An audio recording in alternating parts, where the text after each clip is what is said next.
Alright, so we've done this video before. I fixed this chainsaw last night, and I wanted to, put it to work, see how well it works before I go replacing the bar and chain on it. But also, my wife and I, we found a tree down in the woods, which I'll show you here in a minute, that is a beautiful oak tree, and it just is covered with briars and poison ivy and some other things just around the tree, little scrub brush underneath the canopy that we need to clean out of there, because it's going to really mess with the growth of that tree here in the near future. So we're going to get everything gassed up and head down to the woods and get that tree cleaned up.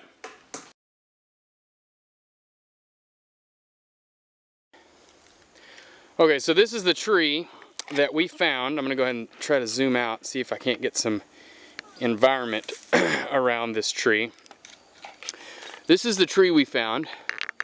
We were down here burning a pile of brush, and the wife and I stumbled upon this gem, and of course we were sitting under it looking up at the stars, admiring such a beautiful tree, and even still just a gorgeous canopy over the top of us. But this tree is covered in all this stuff around it, just briars and thick bush and trees. All these trees, I mean, you get down low here and you can't even see through a lot of this stuff. So we're gonna clean out everything underneath this tree, really beautify this thing, make it a nice, enjoyable place where we can sit down, maybe have a little fire at night. I mean, it is on a big hill, but we can level off a spot, have a little fire one night, and just hang out underneath the tree, underneath the stars. It has great shade. There are a couple of these trees here that, given some room to grow, I mean, we've got some great looking white oaks here, some live oaks, some other trees that I think will really take off once we finally clean this thing up. I mean, that's a beautiful tree as well, and we give it the chance to grow, it's going to do great.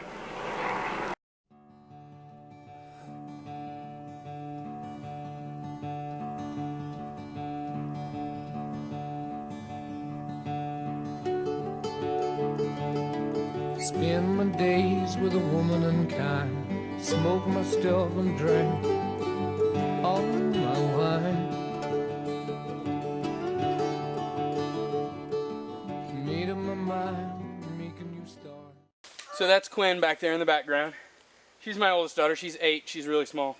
But she wears that dirty camouflage hat absolutely everywhere. We're trying to break her of that habit, because that dirty, nasty, smells like boogers and sweat camouflage hat, it's probably not the nicest thing that she can wear to church or out to eat. If we're doing a family dinner or something like that, she always wants to wear that goofy hat. So if you think she should keep wearing it, or if you think she should give it up for something a little more ladylike when we go out in public, I don't mind her wearing it around here. But whatever your thoughts are, leave them down in the comment section below. I'll read them to her. Don't be ugly, because I won't use foul language. Going to California with an aching in my heart. Someone told me there's a girl out there with love in her eyes and flowers in her hair.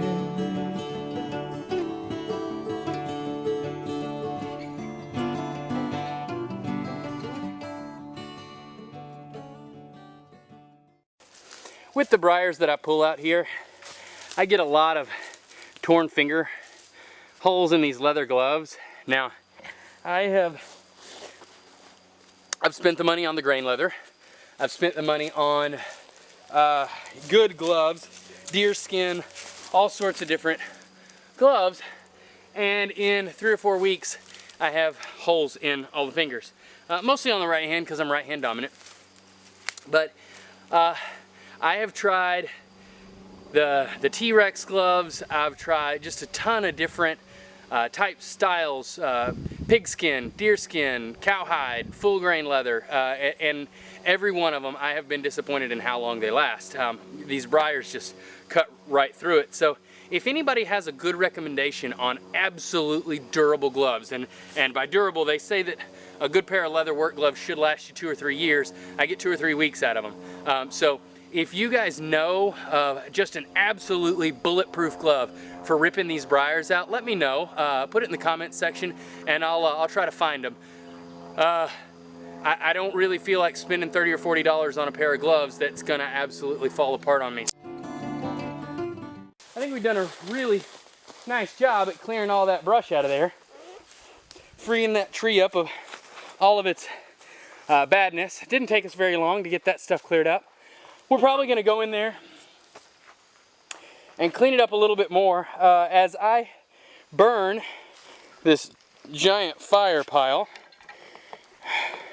I am, as I burn this giant fire pile, I will probably grab more of that dead stuff that's in there and clean it up.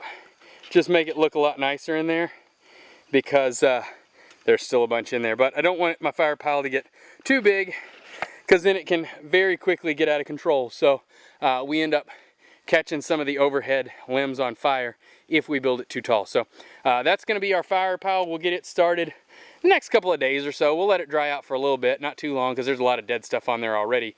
We'll get it started, and this bur oak here that we discovered, it's probably going to live a nice, long, healthy life. So thanks for watching, guys.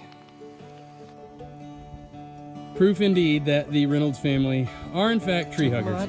Give me a smile, Quinn.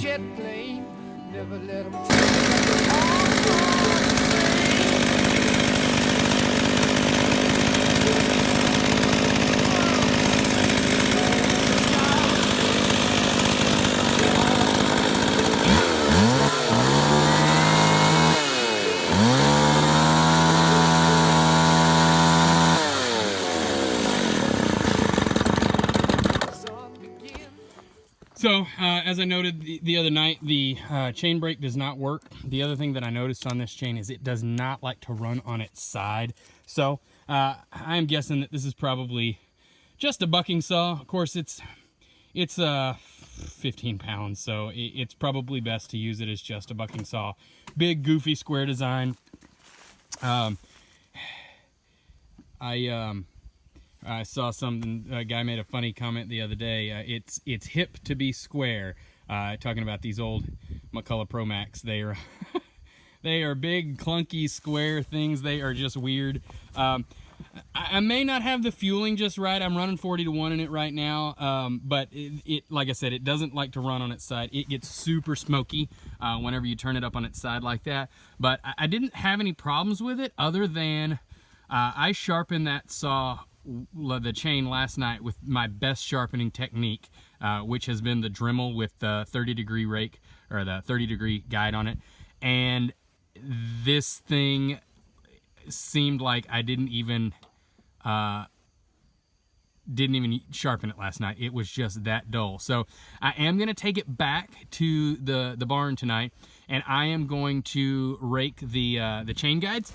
So we're gonna see if maybe lowering it, because I know that the teeth are sharp, but we're gonna, I don't know, maybe they're not sharp. Maybe I did a poor job on it last night, or maybe they just cannot be sharpened.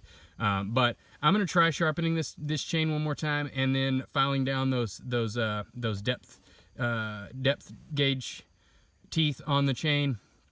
See if that changes anything. If not, a new bar and chain for this, I'll probably put a 20-inch bar and chain on it. A new bar and chain for this thing's about 50 bucks. So may go that route, but otherwise the chainsaw ran great. Watch out.